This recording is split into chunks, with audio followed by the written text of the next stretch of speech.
Hola, ¿qué tal amigos? Estamos en nuestro plan de estudio leyendo la Biblia en orden cronológico en un año. Hoy estamos en nuestro día 4 y vamos a orar antes de iniciar pidiéndole a Dios que nos ayude. Gracias Señor por este día, precioso Dios, te pedimos que tu Espíritu Santo esté con nosotros, que nos ayudes a entender tu palabra, abre nuestros ojos, abre nuestro corazón y ayúdanos a aplicarla día a día. En el nombre de Jesús, amén. Vamos a leer la dispersión de la familia humana. Junto con este relato del pecado de Noé y el de su hijo, Cam, el registro de Génesis también muestra la continua decadencia de la humanidad, ahora concentrada en la nueva familia humana regenerada que vive en la llanura de Sinar, un área más familiarmente conocida como Babilonia. En algún momento alrededor del año 2500 a.C., la gente decide de manera ambiciosa construir una gran ciudad conocida como Babel, junto con una torre tan alta que en términos figurativos su cúspide llegue al cielo. De ningún modo es esta la primera ciudad que se construyera, y la torre en sí probablemente haya sido diseñada de manera muy similar a los templos de Sigurat babilónicos, cuyas ruinas todavía podemos ver hallarse siglos después.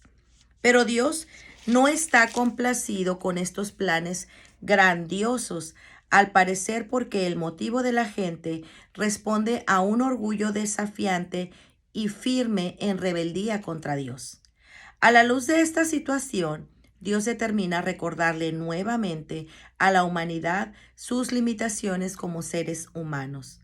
Hasta ese momento, todos habían sido parte de una familia rápidamente extendida y por ende todos hablaban el mismo idioma.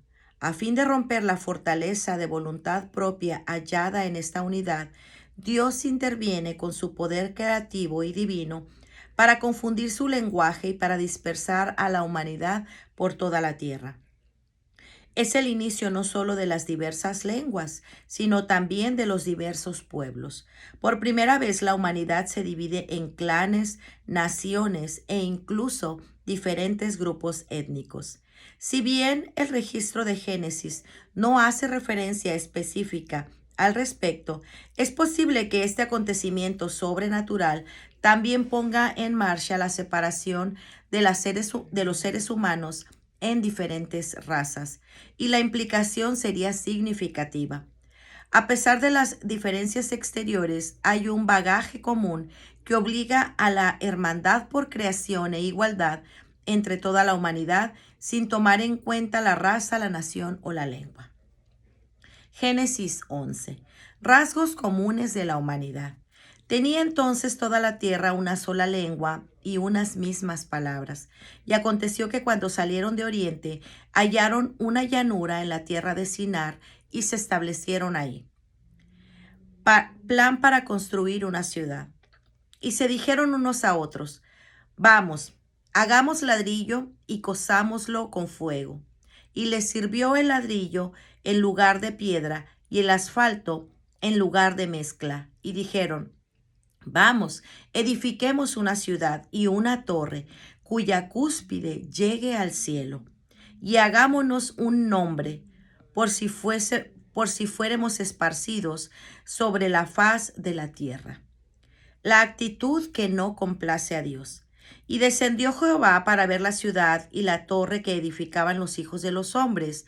Y dijo Jehová: he aquí el pueblo es uno, y todos estos tienen un solo lenguaje, y han comenzado la obra.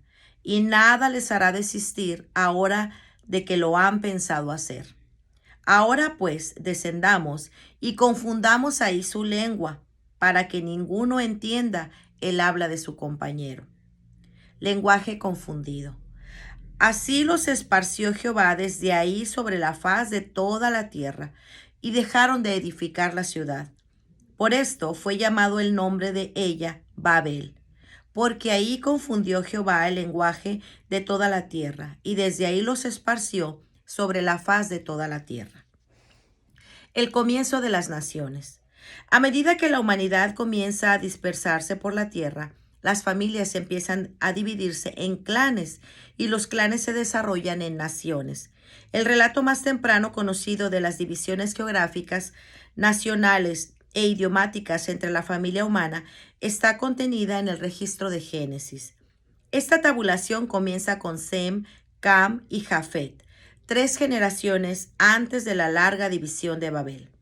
En este registro hay en primer lugar un breve rastreo de los 7 hijos y los 7 nietos de Jafet, en especial los descendientes mediante Javán, cuyo pueblo comenzó a dispersarse hacia el norte de las áreas costeras de los mares Caspio, Negro y Mediterráneo.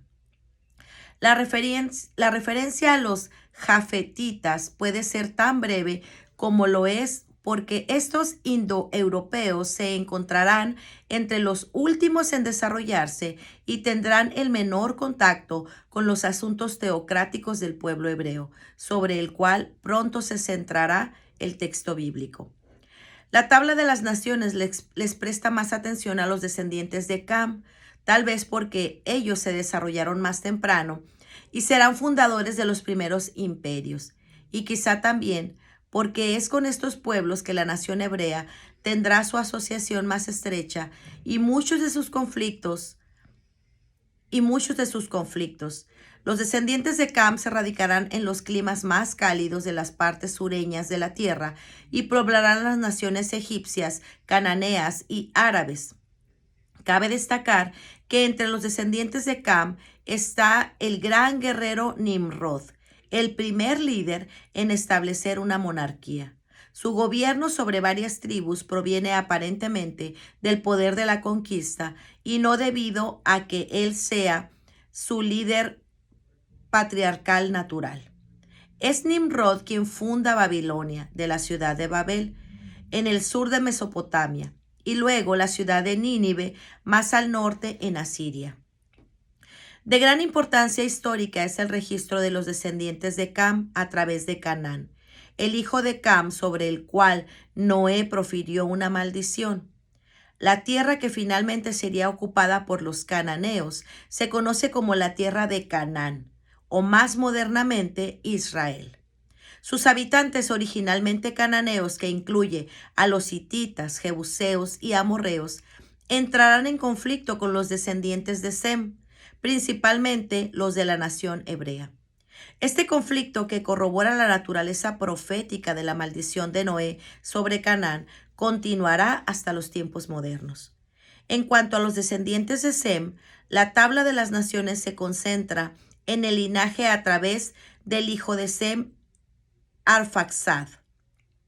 Indudablemente, la razón principal reside en la importancia teológica de la descendencia de Arfaxad. Es a través de su rama de los semitas que, después de 8 generaciones, llegará el padre de la nación hebrea, Abraham.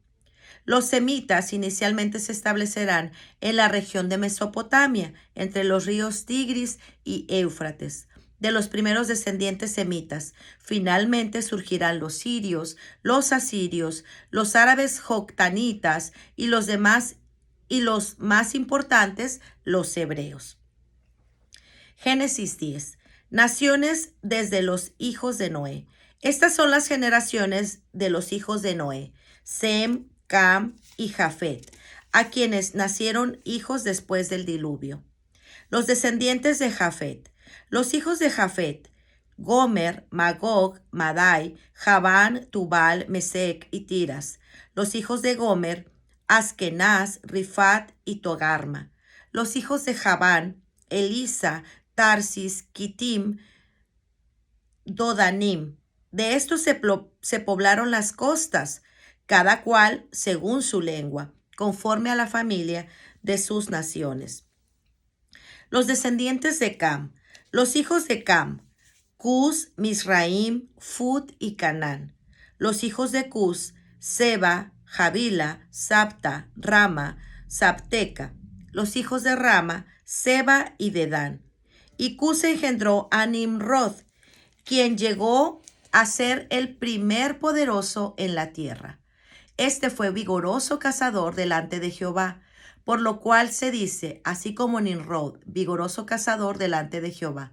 Y fue el comienzo de su reino Babel, Erec, Accad y Calné en la tierra de Sinar.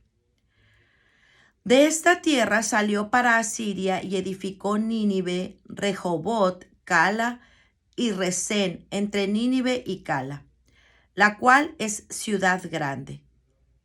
Misraim engendró a Ludim, a Ananim, a Lehabim, Neftujim, Patrusim, Caslujim, de donde salieron los filisteos, y a Caftorim. Y Canaán engendró a Sidón, su primogénito, a Het, al Jebuseo, al Amorreo, al Gergeseo, al Jabeo, al Araseo, al Sineo, al Arbadeo, al Samareo, al Amateo, y después se dispersaron las familias de los cananeos. Y fue el territorio de los cananeos desde Sidón en dirección a Gerar hasta Gaza, y en dirección de Sodoma, Gomorra, Adma y Seboim hasta Lasa. Estos son los hijos de Cam por sus familias, por sus lenguas, en sus tierras y en sus naciones. Los descendientes de Sem. También le nacieron hijos a Sem, padre de todos los hijos de Heber, y hermano mayor de Jafet. Los hijos de Sem fueron Elam, Asur, Axfarsad, Lud y Aram. Y los hijos de Aram, Uz, Hul, Geter y Mas. Axfarsad engendró a Sala, y Sala engendró a Heber. A Heber nacieron dos hijos. El nombre de uno fue Peleg, porque en sus días fue repartida la tierra. Y el nombre de su hermano, Joctán. Y Joctán engendró a Almodad, Selef, Hazar Mabet, Gera, Adoram, Usal, Dicla, Obab, Abimael, Seba, Ofir, Javila y Jobab. Fueron estos los hijos de Joctán. Y la tierra en que habitaron fue desde Mesa en dirección a Sefar hasta la región montañosa del oriente. Estos fueron los hijos de Sem por sus familias, por sus lenguas, en sus tierras y en sus naciones. Los pueblos se esparcen. Estas son las familias de los hijos de Noé, por sus descendencias, en sus naciones, y de donde se esparcieron las naciones en la tierra después del diluvio. Los descendientes de Sem hasta Abraham. Siguiendo esta tabulación de las naciones, el registro de Génesis se queda en gran parte en silencio sobre los habitantes de la tierra, salvo en lo referente a los descendientes de Sem por medio de Axfarsad, Sala, Heber, Peleg y hasta otros hasta llegar a Abraham, luego conocido como Abraham, que se convertirá en padre de los hebreos. Esta es la familia de la promesa, a través de la cual Dios preservará la verdad religiosa y moral. Será por medio de la nación hebrea que Dios finalmente le hablará al mundo entero. Por lo tanto, es importante para el registro de Génesis rastrear los ancestros de Abraham hasta Sem, quien a través de su padre Noé desciende el primer hombre, Adán. Génesis 11. Sem. Estas son las generaciones de Sem. Axfarsad. Sem, de edad de 100 años, engendró a Axfarsad 2 años después del diluvio. Y vivió Sem, después de que engendró a Axfarsad, 500 años, y engendró hijos e hijas. Sala. Axfarsad vivió 35 años, y engendró a Sala. Y vivió Axfarsad, después de que engendró a Sala, 403 años, y engendró hijos e hijas. Heber. Sala vivió 30 años y engendró a Heber. Y vivió Sala, después de que engendró a Heber, 403 años, y engendró hijos e hijas. Peleg. Heber vivió 34 años y engendró a Peleg. Y vivió Heber, después de que engendró a Peleg, 430 años, y engendró hijos e hijas. Reú. Peleg vivió 30 años y engendró a Reú. Y vivió Peleg, después de que engendró a Reú, 209 años y engendró hijos e hijas. Serug. Reú vivió 32 años y engendró a Serug. Y vivió Reú después de que engendró a Serug 207 años y engendró hijos e hijas. Nacor. Serug vivió 30 años y engendró a Nacor. Y vivió Serug después de que engendró a Nacor 200 años y engendró hijos e hijas.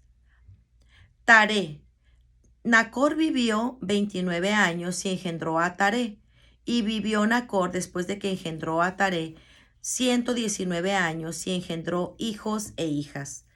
Abram, Nacor y Harán. Taré vivió 70 años y engendró a Abram, a Nacor y a Harán.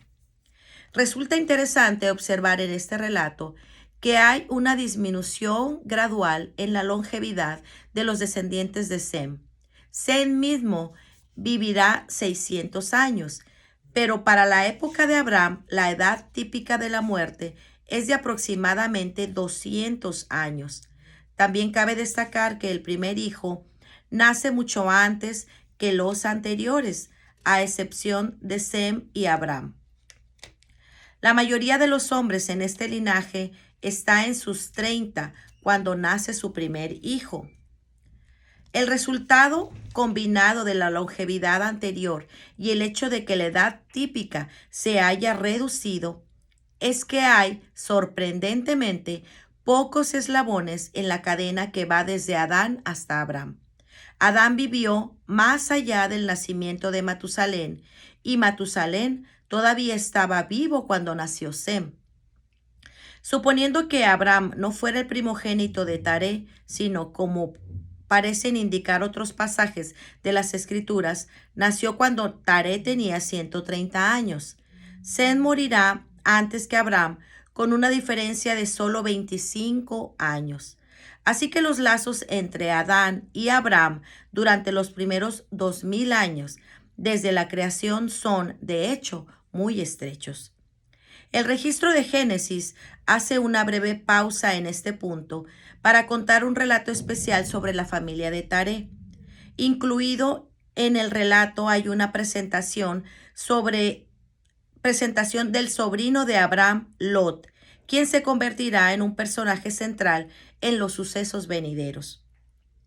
Igualmente significativo es el hecho de que la esposa de Abraham, Sarai, todavía no había dado a luz a un hijo, en medio de una cultura en la que el papel de la mujer en la crianza de los hijos, especialmente de los varones, es de vital importancia. La esterilidad de Sarai adoptará una importancia cada vez mayor. De gran importancia en este punto es el registro del viaje de Taré desde Ur de los Caldeos, ubicada en algún lugar al sur del Éufrates inferior, hasta la ciudad de Harán, a unos 960 kilómetros al norte. Llevando a Abraham, a Sarai y a Lot, Taré parte de Ur hacia la tierra de Canaán por la ruta del creciente fértil, para no pasar por el desierto árabe. Porque Taré deja Ur es motivo de especulación, ya que la razón no la encontramos en el registro de Génesis. Más adelante las Escrituras proporcionan una respuesta más completa cuando registra que Abraham y presumiblemente Taré fueron dirigidos por Dios a abandonar Ur hacia una tierra que Dios les mostraría. Por lo tanto, este relato de Taré y su viaje a Harán es importante en cuanto a que prepara el escenario para un viaje más significativo de Abraham con el objeto de cumplir el propósito que Dios tiene en mente. Génesis 11:27. Taré. Estas son las generaciones de Taré. Nacen Lot, mueren Harán. Taré engendró a Abraham, a Nacor y a Harán. Y Harán engendró a Lot. Y murió Harán antes de que su padre Taré en la tierra de su nacimiento, en Ur de los Caldeos. Abraham y Nacor toman esposas, y tomaron Abraham y Nacor para sí mujeres. El nombre de la mujer de Abraham era Sarai, y el nombre de la mujer de Nacor, Milca, hija de Harán, padre de Milca y de Isca. Mas Sarai era estéril y no tenía hijo. Taré será trasladada con su familiar a Harán. Y tomó Tare a Abram su hijo, y a Lot, hijo de Harán, hijo de su hijo, y a Sarai su nuera, mujer de Abram su hijo, y salió con ellos de Ur de los Caldeos, para ir a la tierra de Canaán. Y vinieron hasta Harán, y se quedaron ahí. Y fueron los días de Tare 205 años, y murió Tare en Harán. Job, el justo sufriente.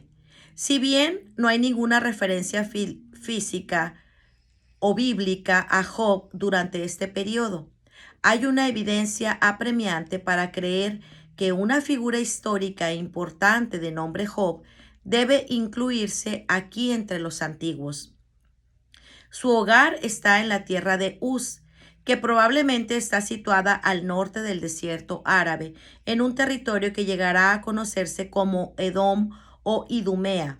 Job es excepcionalmente bendecido con prosperidad y ama mucho a su familia. Por encima de todo, Job es un hombre justo, estimado por sus conocidos y hasta por quienes le sirven. Sin embargo, el desastre golpea a Job cuando se le quitan todos sus rebaños, su ganado y sus posesiones mediante una serie de adversidades. Lo que es peor, todos sus hijos mueren y él mismo es golpeado por una enfermedad terrible y dolorosa. Si bien él pregunta por qué le cae tanta desgracia, Job mantiene su fe en Dios. Como resultado de ello, se le restaura su riqueza al doble de lo que valía en un principio, le nacen más hijos y muere siendo un hombre feliz. La historia de su gran fe y de su evidencia, lucha exitosa con motivos de su sufrimiento, pasará a las generaciones venideras. Varios siglos más tarde, en un momento en que toda la nación luchará con el poder del sufrimiento, la vida de Job se convertirá en la base de una pieza maestra literaria que trata con el sufrimiento y la cuestión de las causas. Poco pudo imaginar este hombre humilde que de forma su propia adversidad sería una fuente de consuelo para multitudes de congéneres que sufrirían en los siglos venideros. Este hecho solo podría tener algo que ver en por qué es llevado a experimentar tal adversidad. El libro de Job se presentará más adelante en el momento en que fue escrito. Pues muy bien, amigos, este ha sido nuestro día 4. Nos vemos el día de mañana. Que el Señor les bendiga grandemente. Hasta pronto. Bendiciones.